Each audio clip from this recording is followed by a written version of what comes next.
कसरत नंबर 4। दोस्तों, शुरू करने से पहले चैनल को सब्सक्राइब कर लें। हना के मन्ना से मेरे लिए गाली निकली जो बहन के ऊपर थी। मुझे बहुत अजीब सा लगा कि उससे कबल हमने ऐसी गालम गलूच कभी नहीं की थी, लेकिन होना के इस तरह कहने पर मुझे बहुत अजीब लगा और शद्दत एकदम बहुत बढ़ गई। होना जैसे बहुत दूर से दौड़ती आई हो। अब बताओ, मुझे गाली दोगी बदतमीज औरत? मैंने उसकी आंखों में झांकते हुए पूछा, जो दर्द के मारे भीग चुकी थीं। ये सवाल पूछते मेरा भी दिल कर रहा था कि वो जवाब हाँ में दे, लेकिन जाहिर है इसको ये तो नहीं बताया जा सकता था कि मुझे गाली पसंद आई है। इसने तेज सांसों में थोड़ा मुस्कुराते हुए कहा, तो इतना बेरहम क्यों हो रहे थे? अब सोच ने इस एहसास को बहुत अलग कर दिया था। एक अनोखा एहसास जिसके लिए लफ्ज कोई न थे। जमीर और दिल की कशमकश अलग थी, लेकिन वजूद को मिलने वाला सुकून और था। अपनी बीवी में अपनी ही बहन को महसूस करने का एक अजीब सा सुकून जिसमें निदामत भी थी और शर्मिंदगी भी। अपने अंदर एक तरह की शर्मिंदगी मुझे भी थी कि मैं ये क्या सोच रहा हूं। इंतहाई घटिया सोच मुझ में जाने क्यों आ रही है। अब की बार मैंने मुस्कुराते हुए कहा, जानी, यहां खुद ही सब्र करो। अम्मी इस वक्त तुम्हारी कोई मदद नहीं कर सकेंगी। होना मनहूस है। शर्म इंसान, कुछ तो शर्म करें जरा। साथ ही उसे कहा, जानी, अब तुमने ही अम्मी अम्मी लगा रखा है। मैं तुम्हें यही बता रहा कि यहां तुमने खुद ही सब्र करना है। इनका दूर तो चला गया। इसके चेहरे पर भी मुस्कुराहट और लुत्फ का अंदाज बनता गया, लेकिन मसनूई गुस्से से बोली, बहुत बदतमीज हो आप। कुछ भी बोल देते हो। मेरा सत्यानाश भी कर रहे हो, साथ बदतमीजियां भी करते हो। जानी, अब ये सब तुमसे ही करूंगा। न मेरी जान, तुम ही तो होना। हम तकरीबन रोज ही करते थे, लेकिन इस तरह की गुफ्तगू हमारे दरमियान पहली बार हो रही थी, और इस गुफ्तगू ने मेरे सुकून और लुत्फ को दुबाला कर दिया था। बहन की सोच का एक अफसूस अब कहीं पीछे रह गया था, और इस बातचीत ने हमें जहां फरी कर दिया था, वहां मुझे बहुत सुकून भी आ रहा था।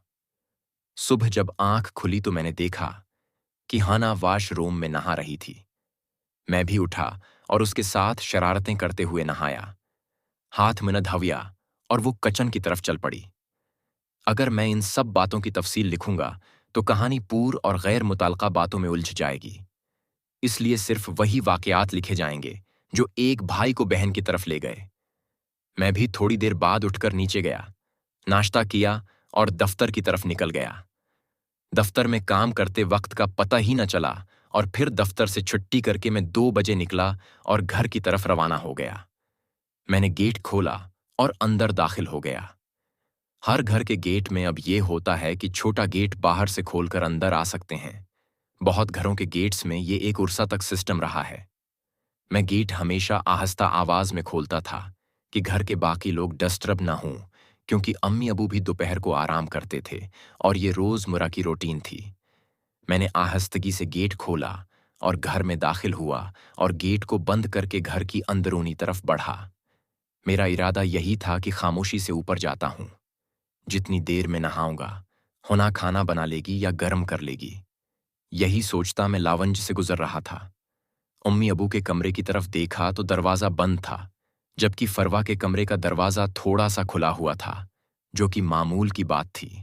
मैं फरवा के कमरे के बाहर से गुजर रहा था कि अंदर किसी चीज के गिरने की हल्की सी आवाज आई और मेरे बढ़ते कदम रख गए। पहले मैंने सोचा कि छोड़ो, जो भी गिरा है मैं नहीं देखता। फिर ख्याल आया कि एक नजर देख लूं, कोई ऐसी चीज न गिरी हो जिससे कोई नुकसान का खतरा हो। ये सोच ज़हन में आते ही मैं फरवा के कमरे की तरफ बढ़ा और नीम खुले दरवाजे को खोल के अंदर देखा। मेरा इरादा था कि जोर से बाववू की आवाज निकालूंगा और उसे डराऊंगा। इसलिए दरवाजा खोलते ही मैंने सांस रोककर बाववू की आवाज निकालने का मन बनाया, लेकिन दरवाजा खुलते ही जो मंजर सामने था, मेरा मना खुल्ले का खुला रह गया। मैंने शायद ये मंजर पहले भी कई बार देखा था, लेकिन उसमें मुझे तब कुछ अजीब या नया नहीं लगा था। लेकिन क्योंकि अब सोच बदल चुकी थी, तो ये नज़ारा भी मुझे बहुत असर अंगीज लगा। सामने पलंग पर फरवा करोट लिए लेटी थी और उसने हल्के पीले रंग की कमीज और सफ़ीद रंग की काटन की शलवार पहन रखी थी, और उसके पास पलंग के करीब एक किताब पड़ी हुई थी। शायद वो किताब गिरने की आवाज़ मुझे आई थी।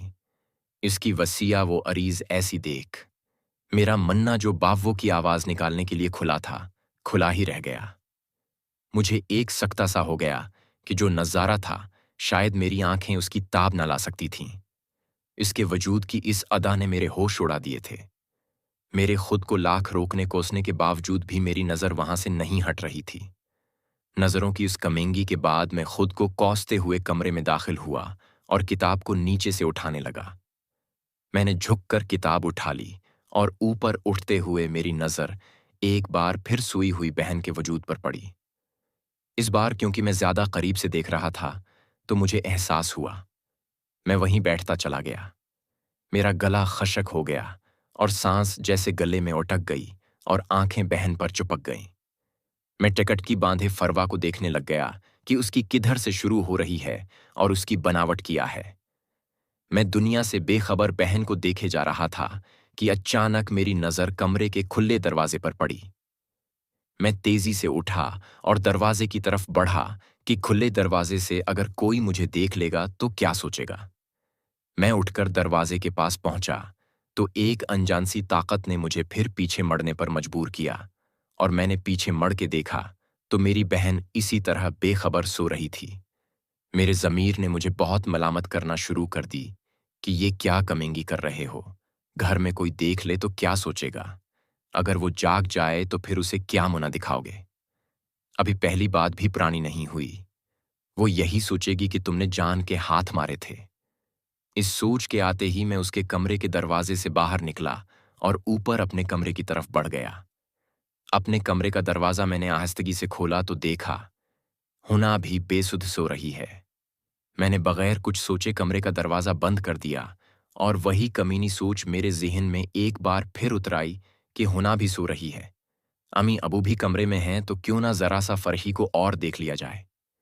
थोड़ा सा उसका जलवा देख लेने में क्या हरज है। इस सोच के साथ ही मैं वापस मुड़ा। लेकिन जमीर साहब भी बड़े फर्ज शनास थे। फौरन बोले, अरे कमीने, तेरी सगी छोटी बहन है, इसको देखने चला है, कुछ तो गैरत कर ले। लेकिन दूसरी सोच भी बड़ी भारी थी। फौरन से पहले जवाब आ गया, अच्छा, देखने से क्या फर्क पड़ जाएगा। मैंने कौन सा कुछ करना है बहन के साथ, सिर्फ देखनी है जरा पास बैठकर। फिर भी ये बहुत गलत बात है। जमीर ने एक बार फिर टोका, लेकिन जुनूनियत गालिब रही और मैं सीढ़ियां उतर कर नीचे आ गया। अपने ही घर में चोरों की तरह घूमना बहुत अजीब लग रहा था। मेरा चेहरा जल रहा था और हाथ पांव कांप रहे थे। मैंने खड़ा होकर जरा खुद को नॉर्मल किया और किचन की तरफ बढ़ गया। किचन में जाकर एक गिलास पानी पिया। इस दौरान भी मेरे दिल व दिमाग में किशमकश जारी रही। लेकिन आखिर जुनूनियत की हुई और एक भाई बहन की पहाड़ियों के पीछे ओझल हो गया और बहन की कशिश भाई को इसके कमरे के दरवाजे तक ले आई। मैं भी तब तक खुद को ये समझा चुका था कि बस थोड़ी देर देखना है और कुछ भी नहीं, बस देख के मर जाना है। मैंने एक गहरी सांस ली और उसके कमरे में दाखिल हो कि दरवाजा बंद कर दिया। कमरे की खिड़की के सामने से पर्दे बंद हुए थे, जिसकी वजह से कमरे में तारीकी न थी। मैं दब्बे पांव चलता हुआ फरवा के पास पहुंचा तो वो इसी तरह करोट लिए हुए सो रही थी। मैंने झांक कर उसके चेहरे की तरफ देखा तो उसका उदास चेहरा बालों से ढांपा हुआ था। उसने एक हाथ अपने गाल के नीचे रखा हुआ था और दूसरा हाथ भी चेहरे के पास था। अब जमीर साहब मुकम्मल तौर पर चुप हो चुके थे।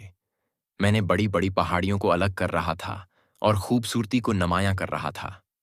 इस हरकत पर जमीर ने मुझे एक बार फिर मलामत की कि अब इतने गर चुके हो कि सगी बहन देखकर पकड़े बैठे हो।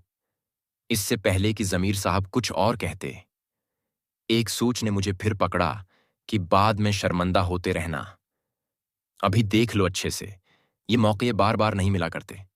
मैंने भी उस आवाज की हाँ, मैं हाँ मलाई और दायां हाथ आगे बढ़ा कि मेरे हाथ हल्के हल्के कांप रहे थे। गला खशक था, सांस तेज चल रही थी। इज्जत, गैरत, मोहब्बत, प्यार सब बेमानी हो चुका था।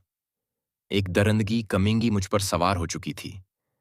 मैं कशिश में पूरी तरह खो चुका था और मुझे एहसास हुआ कि मेरी दोस्तों, अगली किस्त देखने के लिए चैनल को लाजमी सब्सक्राइब कर लें और साथ में बेल आइकन को भी दबा दें ताकि नई किस्त का नोटिफिकेशन आपको फौरन मिल जाए। दोस्तों, किसी भी किस्म की कहानियां या फिर ये कहानी कटंग के बगैर घर की या बाहर की मुकम्मल कहानियां खरीदने के लिए इस नंबर पर व्हाट्सएप पर राब्ता करें। हमारे पास लातादाद हर तरह की कहानियां, नॉवेल्स मौजूद हैं। आपको बहुत सी स्टोरीज बहुत अच्छे रेट में मिल जाएंगी।